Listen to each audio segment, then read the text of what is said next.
அன்பான தேவனுடைய பிள்ளைகளே, ஆண்டவராகிய இயேசு கிறிஸ்துவின் நாமத்தில் உங்களை நான் வாழ்த்துகிறேன். இந்த நாளிலும் கூட கர்த்தர் உங்களோடு கூட பேச விரும்புகிறார். ஒரு வார்த்தையை நான் வாசிக்கிறேன்.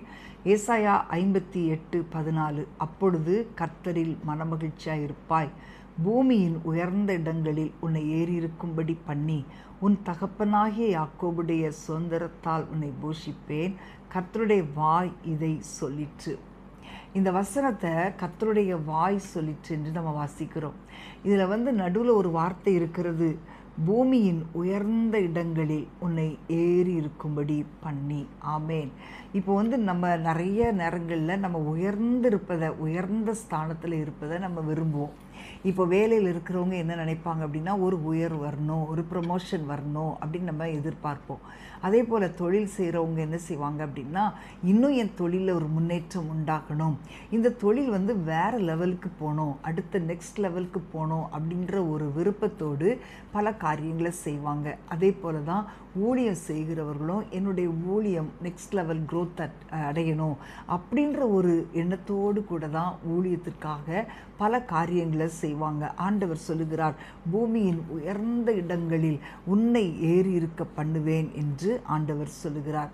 இப்போ நீங்கள் உங்களுடைய வாழ்க்கையில் ஒரு சர்டன் பாயிண்ட் வரைக்கும் உங்களால் யோசிக்க முடியும், இப்படிப்பட்ட ஒரு உயர்வு, இப்படிப்பட்ட ஒரு மேன்மை அப்படின்னு சொல்லி ஒரு சர்டன் பாயிண்ட் வரைக்கும் தான் உங்களால் திங்க் பண்ண முடியும். ஆனால் கர்த்தர் பெரிய வித்தியாசமான ஒரு ஆசீர்வாதங்களை உங்களுக்காக வைத்திருக்கிறார். சங்கீதத்தில் ஒரு வசனம் உண்டு, அவன் என் நாமத்தை அறிந்திருக்கிறபடியால் அவனை உயர்ந்த அடைக்கலத்திலே வைப்பேன்.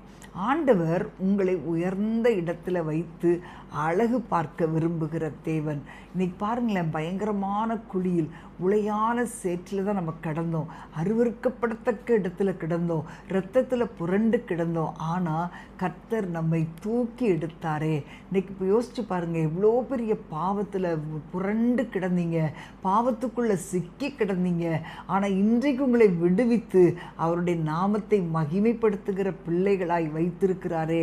அதில் வேதத்தில் ஒரு வசனம் உண்டு, சிறியவனை புழுதியிலும் எளியவனை குப்பையிலும் இருந்து தூக்கி எடுத்து பிரபுக்களோடும் ஜனத்தின் அதிபதிகளோடும் உட்கார வைக்கிறவர். ஆமேன், ஹல்லேலூயா.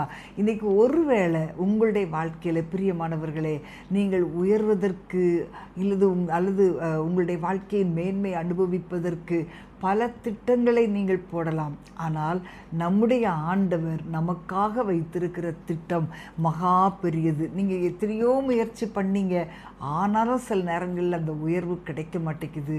ஆனால் கர்த்தரை நம்பி பாருங்களேன், அவருடைய வாழ்க்கையில் அவர் உங்களுடைய வாழ்க்கையில் செயல்படும் போது, அவர் உங்களுடைய வாழ்க்கையில் கிரியை செய்யும்போது, ஒருவேளை இன்றைக்கு அடி மட்டத்தில் இருந்தால் கூட அப்படிப்பட்டவர்களை கூட ஆண்டவர் தூக்கி உயர்ந்த இடத்தில் உட்கார வைக்க முடியும். ஆமேன். நிறைய நேரம் நம்ம ட்ரை பண்ணுறோம், அவங்க எங்களுக்கு உதவி செய்வாங்க, இவங்க நமக்கு உதவி செய்வாங்க, அப்படிலாம் நம்ம நிறைய நேரங்களில் எதிர்பார்க்கிறோம் இல்லையா? அதே போல தான் யோசேப்பு சிறைச்சாலையில் இருக்கும்போது எதிர்பார்த்தான். பானபாத்திரக்காரரின் தலைவன் ஒரு சொப்பனத்தை பார்க்கும்போது அந்த சொப்பனத்திற்கு அர்த்தத்தை யோசேப்பு சொல்லிட்டு அவன் ஒரு வார்த்தை சொல்வான், நீ வாழ்ந்திருக்கும் போது என்னை குறித்து ராஜாவிடத்தில் நீ சொல்லி இந்த இடத்துலேருந்து என்னை விடுதலை பண்ணணும் அப்படின்னு சொல்லி அவன் சொல்லுவான்.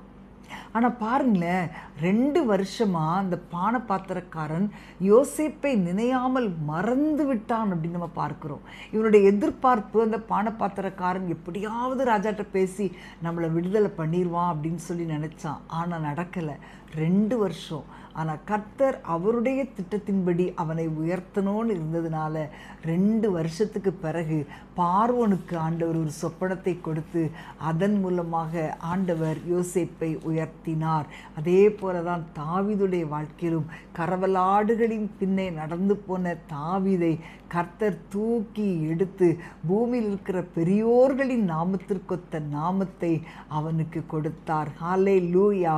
ஆண்டவர்தான் உங்களை உயர்ந்த இடங்களில் ஏறி இருக்கும்படி பண்ணுகிறவர். பிரியமானவர்களே, நீங்கள் கர்த்தரை நம்புங்கள். இன்றைக்கு ஆண்டவர் உங்களுக்காக ஏராளமான வாக்குத்தத்தங்களை கொடுத்திருக்கிறார். அந்த வாக்குத்தத்தத்தின்படி நீங்கள் ஆச்சரியப்படுகிற அளவுக்கு, நீங்களே நினைத்து பார்த்திராத அளவுக்கு உங்களை உயர்ந்த இடத்தில் கர்த்தர் ஏறி இருக்கும்படி செய்வார்.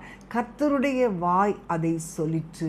அவர் அப்படியே செய்வார். அவர் எதை நினைத்தாரோ, அவர் எதை செய்ய வேண்டும் என்று நினைத்தாரோ அதை உங்களுக்காக செய்வார். கர்த்தர் செய்ய நினைத்தது தடைப்படாது. நாம் ஜெபிப்போமா? அன்பின் ஆண்டவரே, உம்மை ஸ்தோத்தரிக்கிறோம் அப்பா. தகப்பனே, ஆண்டவரே, உம்முடைய பிள்ளைகள் ஆண்டவரே தாங்கள் உயர வேண்டும், மேன்மை அடைய வேண்டும் என்று சொல்லி பல காரியங்களிலே முயற்சி செய்கிறார்கள். ஆனால் ஒன்றும் வாய்க்காத சூழ்நிலையில் என் ஆண்டவர் நீர் சொல்லுகிறீர், அப்பா, பூமியின் உயர்ந்த இடங்களில் உன்னை ஏறி இருக்கும்படி பண்ணுவேன் என்று சொன்னீங்களே. உம்முடைய பிள்ளைகளுடைய வாழ்க்கையில் நீர் அப்படியே உயர்த்துகிறதற்காக ஸ்தோத்திரம். ஆண்டவரே, நீர் ஆசீர்வதியும் வழி நடத்தும். உம்முடைய பிள்ளைகளை ஆச்சரியமான முறையில் உயர்த்துவீராக. இயேசுவின் நாமத்தில் பிதாவே, ஆமேன், ஆமேன். பிரியமானவர்களே, உங்களுடைய உயர்வுக்கு, உங்களுடைய மேன்மைக்கு உதவி செய்ய யாருமே இல்லாவிட்டாலும் கர்த்தர் உங்களை உயர்த்துகிறவர். மனுஷனை நம்பாதுங்க, கர்த்தர் மேலே உங்கள் நம்பிக்கை வைங்க. நிச்சயமாய் கர்த்தர் உங்கள் தலையை உயர்த்துவார். God bless you.